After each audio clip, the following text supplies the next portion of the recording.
O ki qaldı Qarabağ və Şərqi Zəngəzur bölgəsinə. Mən bilirəm ki, bizim idmançılarımız müntəzəm olaraq o bölgələrə səfərlər edirlər.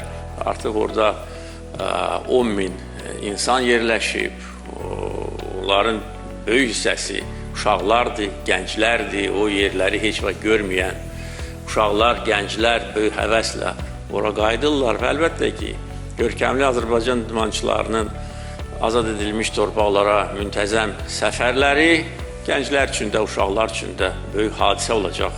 Ona görə hesab edirəm ki, idman yarışları öz yerində, amma eyni zamanda müxtəlif tədbirlər çərçivəsində nə qədər çox Azərbaycan idmançıları, cəmiyyətimizin digər tanınmış simaları, ziyalılar o bölgələrə nə qədər çox səfər etsələr, o qədər də yaxşı olacaq. Azərbaycan Respublikasının prezidenti cənab İlham Əliyevin 2024-cü il dekabrın 24-də ilin idman yekunlarına həsr olunan mərasimdəki bu çağırışına qoşularaq Gənclər və İdman Nazirliyi ilə Qarabağ Futbol Klubunun birgə təşkilatçılığı ilə Qarabağ Futbol Klubunun futbolçuları iyunun 25-də Şuşa, Xankəndi, Ağdam və Füzuli şəhərlərinə səfər edib sakinlərlə görüşüblər. İlk olaraq futbolçular Şuşa şəhərində yerləşən bir saylı məktəbin stadionunda azarkeşlərlə bir araya gəliblər. İsti və səmimi mühitdə keçən tədbirdə komanda üzvləri yerli sakinlərlə söhbət edib, uşaqlarla xatirə şəkillər çəkdiriblər. Daha sonra Qarabağ Universiteti ilə tanışlıq və tələbələrlə görüş olub.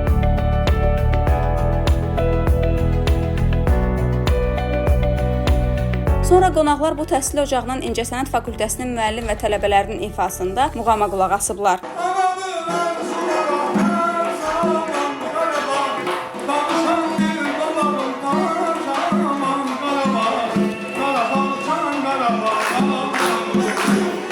Səfər çərçivəsində Qarabağ Futbol Klubunun heyəti doğma Ağdam şəhərinə baş çəkib Cümə məscidini ziyarət ediblər. Ardınca ölkə çempionu olaraq kubokla birgə İmarət kompleksini ziyarət ediblər. Sonda futbolçular Füzuli şəhərində yerli sakinlərlə görüşüblər.